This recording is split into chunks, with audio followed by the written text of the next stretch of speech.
everyone and welcome back to my channel. In this video I would like to go back and take a look at my reading year of 2016. I have come up with some questions that I would like to answer. Questions about the amount of books I have read, new authors I have discovered, a lot of different things. So I will put the questions down below in case you want to skip ahead in this video and just watch my answers to your favorite questions. 2016 turned out to be quite a different reading year for me because I intentionally slowed down on my reading. In the past years before 2016, I have been reading from 150 to 200 books a year, which is insane. I still don't know how I did it, but I do know that in those years I haven't been spending as much time with my family and my friends. So this year in 2016 I decided to change that. I wanted to still read but also experience other things so that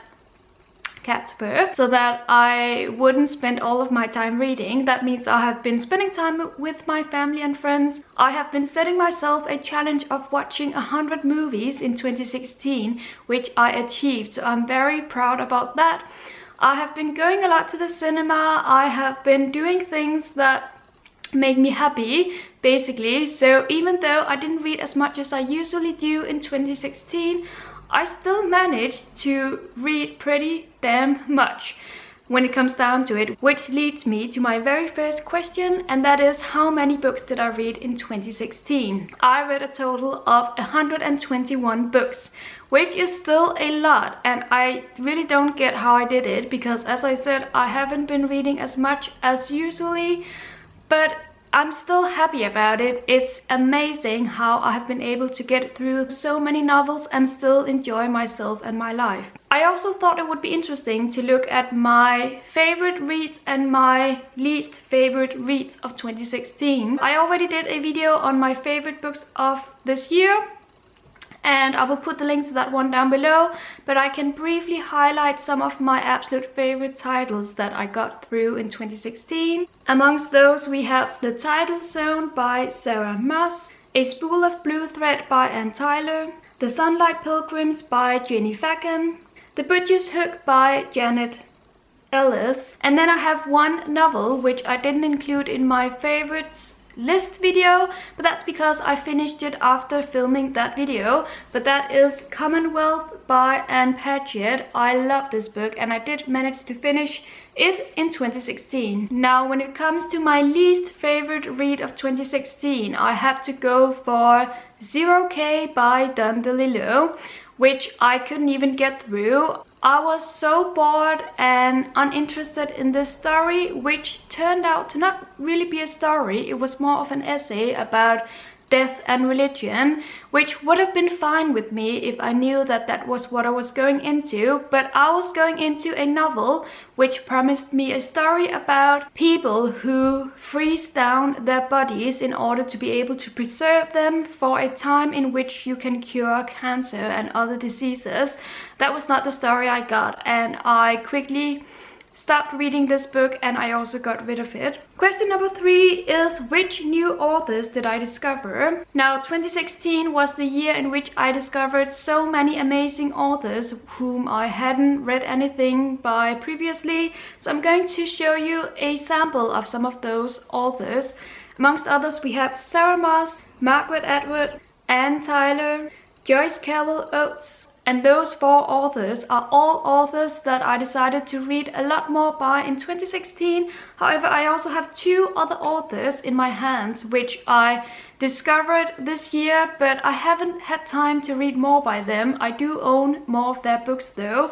But let me show you. We have here Olivia Lang, who is a writer of nonfiction. She writes very interesting nonfiction about diverse subjects. And then last but not least, we have Robert Olen Butler. The next question I would like to answer is, which author did I read the most from in 2016? Now that one goes hands down to Anne Tyler. I have here A Spool of Blue Thread, which was my first book by her and which is the book that got me into her authorship.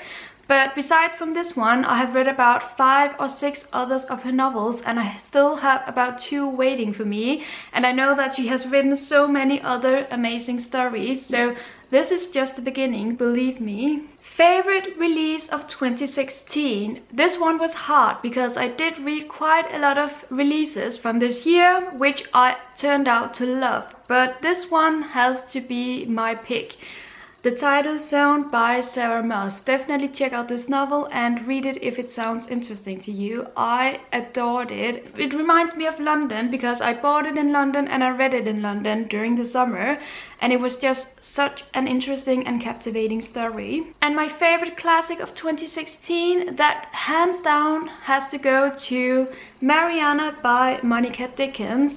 I sadly didn't get to read a lot of classics in 2016. I do own a lot of unread classics on my shelves, so I don't know why that is, but I did manage to read this one and it was so beautiful. So now it gets pretty interesting. How many books have I bought in 2016? This was kind of hard to get an exact number of, but I believe I have bought about 110 physical books this year, which sounds like a lot. But then I have to make you aware that at the same time I have gotten rid of at least 100 books as well this year, because I have this system in which I read my books, and if I don't really care for the book I'm reading, then I will get rid of it. I will give it to a friend or some family, or I will give it to charity, so that I have more rooms on my shelves for the amazing books I have read as well as new titles. I actually have here in my hands an example of a book that I have read and that I plan on getting rid of, and that is Small Great Things by Jodi Picoult. It does break my heart a little bit to get rid of this novel because it is a fairly recent release. It is quite beautiful and it is a hardback, but I just didn't care enough for the story, and I know that it's one of those books that I will look at and feel sad about not having liked, so I plan on getting rid of this. And that leads me to the last 2 questions. First question of those is current amount of books that I own. Well, I counted my books that you see behind me on my shelves, and on these shelves I have 449 physical novels, or books in general. That sounds like a lot, but actually I do have more shelves in my apartment. I have 2 shelves in my library which contain books for my job, also novels for my job, just general books that I use whenever I work. And then I have another bookshelf in my bedroom which contains a lot of very old books that I do not plan on keeping or reading, but that I for some reason just keep anyway because they remind me of my teenage years. Someday I might get rid of them. Also, the 449 titles does not include the books that I have on my Kindle. Last but not least, current amount of books on my TBR. Well, I currently have 90 books on my TBR, which I have yet to read. And that includes all of my unread books on my shelves, my physical books. I have a mission in 2016 to try and decrease that number by about 70 books, so that by the end of 2017 I will have maybe 20 new titles waiting for me. But I'm not promising you anything. I'm not going to join any kind of 0 by 2018 club. I'm just telling you that I do want to read all of my books before they get too old and before I lose interest in them. So I would love to see that happen in 2017. And that is it for this video. I hope very much that you enjoyed it. Let me know in the comments how many unread books that you own, because I would love to know whether I'm the only one with 90 unread books on my shelves or not. I'm sure I'm not, but I just really want to feel better about this. I do feel a teeny tiny little bit bad about it. Thank you so much for watching and happy reading.